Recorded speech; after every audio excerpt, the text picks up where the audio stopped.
अंतर जनपदीय स्थानांतरण को 24 जून से एक बार फिर से आवेदन। नमस्कार दोस्तों, स्वागत है आप सभी का आपके अपने यूट्यूब चैनल नेहा सिंह सासनी में। जैसा कि आप सभी अवगत हैं कि अधिक शिक्षक वाले विद्यालय से कम शिक्षक वाले विद्यालय में स्थानांतरण की प्रक्रिया सुचारू रूप से चल रही है। वहीं 24 से ये फिर से आवेदन हो रहे हैं और 30 तक यानी 30 जून तक ये सारे प्रक्रिया पूरी होनी है। चलिए एक बार विस्तार से समझे पूरा प्रोसेस कैसे होना है। शिक्षकों को स्वेच्छा से जिले के अंदर स्थानांतरण या समायोजन के लिए अवसर दिया गया है। इसके लिए ऑनलाइन आवेदन करने का समय 24 जून से 26 जून यानी 3 दिन दिया गया है। ऑनलाइन आवेदन की छाया प्रति बीएसए कार्यालय में 27 जून तक जमा करनी होगी। सॉफ्टवेयर के माध्यम से स्थानांतरण सूची निर्गत करने व कार्यमुक्त करने का जो काम है वो 30 जून तक किया जाएगा। परिषद सचिव सुरेंद्र कुमार तिवारी जी ने इसके लिए समय सारणी जारी कर दी है।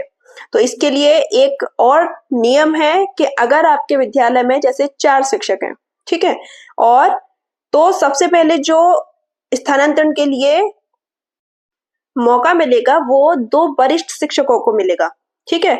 अगर वो नहीं लेना चाह रहे हैं, क्योंकि ये स्वेच्छा से है, अगर वो शिक्षक नहीं लेते हैं और जूनियर जो शिक्षक हैं उन्होंने ट्रांसफर के लिए आवेदन किया तो उस स्थिति में उन दोनों जूनियर शिक्षकों का हो जाएगा। अन्यथा अगर वरिष्ठ शिक्षक भी लेना चाह रहे हैं और जो जूनियर हैं वो भी लेना चाह रहे हैं तो फिर इस स्थिति में जो सीनियर हैं उनका ही आवेदन मान्य होगा और उन्हें ट्रांसफर मिलेगा, ठीक है।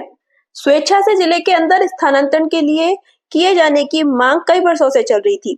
परिषद सचिव ने कहा कि जनपद में आवश्यकता से अधिक अध्यापक वाले विद्यालय में अधिक अध्यापक की संख्या व अध्यापक की आवश्यकता वाले विद्यालय में रिक्ति की सूचना पोर्टल पर ऑनलाइन प्रदर्शित की जाएगी। मतलब कहाँ पर कितने शिक्षक ज्यादा हैं, कहाँ कितने कम हैं, ये सारी सूचना आपको पोर्टल से मिल जाएगी। विद्यालय में आवश्यकता से अधिक कार्यरत शिक्षक स्वेच्छा से अध्यापक की आवश्यकता वाले अधिकतम 10 विद्यालयों का विकल्प दे सकेंगे। मतलब आपके पास ऑप्शन होंगे 10 विद्यालयों को चूज करने के जहां पर कम शिक्षक हैं। पोर्टल पर प्रदर्शित विद्यालयों में से कम एक विद्यालय का विकल्प दिया जाना अनिवार्य होगा। जैसा कि आपको पता है कि आपको विकल्प देना ही होगा।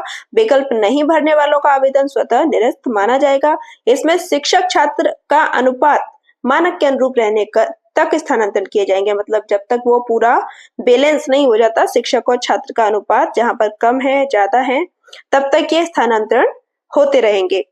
सॉफ्टवेयर के माध्यम से कार्यरत जनपद में वरिष्ठता, जनपद में कार्यभार ग्रहण करने की जो तिथि होगी उससे वरिष्ठता निर्धारित की जाएगी। उसके आधार पर वरीयताक्रम में दिए गए अध्यापक की आवश्यकता वाले विद्यालयों के विकल्पों के आधार पर स्थानांतरण किए जाएंगे।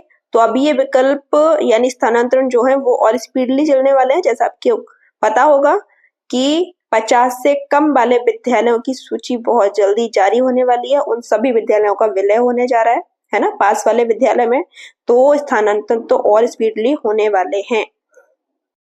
शिक्षकों के आवेदन बीएसए सत्यापित करेंगे। जनपद में नियुक्ति की तिथि समान होने पर, यह मैं आपको पहले ही बता चुकी हूँ, कई सारे ऑप्शन है। अगर आपकी नियुक्ति तिथि समान है तो आपकी डीओबी चेक की जाएगी, ठीक है। डीओबी भी समान है तो आपके नाम में जितने लेटर होंगे वो चेक किए जाएंगे। जिसके में ज्यादा है उसके हिसाब से सीनियरिटी यहाँ पे डिसाइड की जाएगी। ओवरऑल आपको लाभ मिल जाएगा। सचिव ने बताया है कि यूडाइस पोर्टल पर उपलब्ध छात्र संख्या के आधार पर नियमानुसार छात्र शिक्षक अनुपात की गणना करते हुए शिक्षक की आवश्यकता वाले विद्यालयों को चिन्हित किया जाएगा और उसी के साथ 20 से 23 जून तक सूची ऑनलाइन प्रदर्शित कर दी जाएगी। यानी आपको 23 जून तक 20 से ही आपको सूची वहां पर शो होनी स्टार्ट हो जाएगी कि कौन से विद्यालय में कितने शिक्षक हैं, कितने बच्चे हैं। इसी के हिसाब से आप आवेदन कर पाएंगे, ठीक है। आवेदनों के ऑनलाइन सत्यापन का जो डाटा लॉक करने की प्रक्रिया होगी बीएसए करेंगे वो 28 जून तक और 30 जून से आपका वही कार्यमुक्त और कार्यभार ग्रहण करने का कार्य शुरू हो जाएगा। तो अगर आप भी ऐसे ही विद्यालय से हैं जहाँ पे बच्चे कम हैं, शिक्षक ज्यादा हैं, तो आपको ये पूरा मौका मिल रहा है कि आप दूसरे विद्यालय में अपनी इच्छा अनुसार जा सकें, ठीक है। तो आप ले सकते हैं स्थानांतरण, जिससे कि आपको अपने मनपसंद स्कूल अपनी इच्छा अनुसार अपनी जगह मिल जाए।